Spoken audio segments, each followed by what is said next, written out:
அஸ்ஸலாமு அலைக்கும் ஃப்ரெண்ட்ஸ், ஒரு குட்டி மினி விலாக் பார்க்கலாமா? வாங்க பார்க்கலாம். மார்னிங் பிரேக்ஃபாஸ்ட்டுக்கு ரவையை வாங்கி உப்புமா கிண்டிடலாம் அப்படின்னு சொல்லிட்டு ரவையை வறுக்க நான் ஸ்டார்ட் பண்ணிட்டேன். நல்லா வறுத்துட்டு அதுக்கப்புறம் தேங்காய் எண்ணெய் ஊற்றி தேங்காய் எண்ணெயில் உப்புமா கிண்டும்போது நல்லா மணமாக இருக்கும். அதுக்கப்புறம் கடுகு, சின்ன வெங்காயம், பச்சை மிளகா, கருவேப்பிலை நல்லா தேங்காய் எண்ணெயில் தாளிப்பு கொடுத்துட்டு கொஞ்சமாக தண்ணி சேர்த்து உப்பு சேர்த்து நல்லா கொதித்த பிறகு வறுத்த ரவையை சேர்த்து அது கிளறும் போதே நல்ல சூப்பராக மனம் வாசமாக இருந்துச்சு. சிம்மிலே வச்சு நம்ம கிளற அந்த ரவை நம்ம சேர்க்கும்போது நல்லா சாஃப்டாக கிடச்சிரும். இந்த மாதிரி தான் நான் உப்புமா செய்வேன். ஆனால் நான் உப்புமா செஞ்சது பெரிய தப்பா என் பிள்ளைங்க சாப்பிடவே இல்லை. ஒரு சொட்டு கூட சாப்பிட மாட்டேன்ட்டாங்க.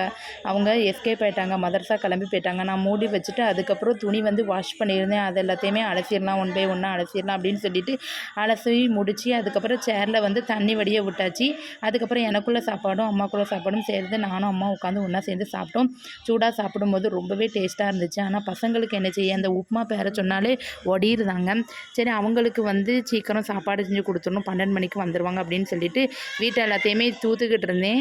அதுக்கப்புறம் உலைய ஒரு அடுப்பில் வச்சுட்டு அதுக்கப்புறம் வெளியில் பார்க்கும்போது பிள்ளைங்க சவுண்டு வந்துட்டு அவங்களும் மதரசா போயிட்டு வந்துட்டாங்க.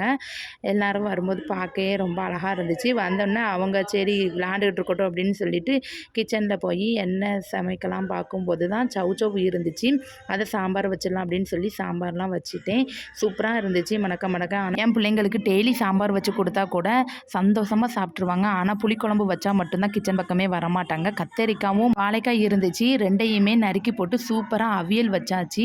அதுக்கப்புறம் வாஷ் பண்ண துணி நல்லா தண்ணி வடிஞ்சிட்டு அதுக்கப்புறம் கொடி கிடந்துச்சு. கொடியில் பிள்ளைங்க திங்ஸ் எல்லாத்தையும் போட்டுட்டு அம்மாக்குள்ளது எங்குள்ள துணியை மட்டும் மச்சியில் கொண்டு போய் காய போட்டுட்டு வந்துட்டேன். அதுக்கப்புறம் பிள்ளைங்களுக்கு அப்பளம் பொரிச்சு கொடுத்தா தான் சாப்பிடுவாங்க. அவியல் ஒரு பக்கம் வச்சுருந்தாலும் பிள்ளைங்களுக்கு என்னமோ கண்ணு தேடுறது என்னமோ அப்பளத்து மேலே தான். ஏன்னா எந்த ஒரு சைடிஷ்டு என்ன பொரியல் வச்சுருந்தாலும் பிள்ளைங்க சாப்பிட மாட்டுக்காங்க. ஸ்கூலில் நம்ம வச்சு விட்ருவோம், டீச்சர்ஸ்க்கு பயந்தாது சாப்பிட்ருவாங்க. நம்ம ஸ்கூல் எப்போ தான் ஓப்பன் ஆகும்னு மனசுக்கு தோணுது. அதுக்கப்புறம் பிள்ளைங்களுக்கு நடு வீட்டில் எல்லாத்தையுமே பிள்ளைங்களுக்கு சாப்பாடு போட்டு ஆற வச்சுட்டு நான் கிச்சனில் கிடக்க பாத்திரத்தை எல்லாத்தையுமே கழுவிட்டு நான் எனக்குள்ள சாப்பாடு சாப்பிட ஸ்டார்ட் பண்ணிட்டேன். அல்ஹம்துலில்லாஹ் சாப்பாடு அருமையாக இருந்துச்சு. அவியல் ரொம்ப டேஸ்ட்டாக இருந்துச்சு. என்ன ஒன்று பிள்ளைங்க தான் சாப்பிடலை. இதான் அன்றைக்கி நம்ம வீட்டில் லஞ்ச். உங்கள் வீட்டில் என்ன லஞ்சுன்னு மறக்காமல் கமெண்ட்ஸ் பண்ணுங்கள். ஓகே.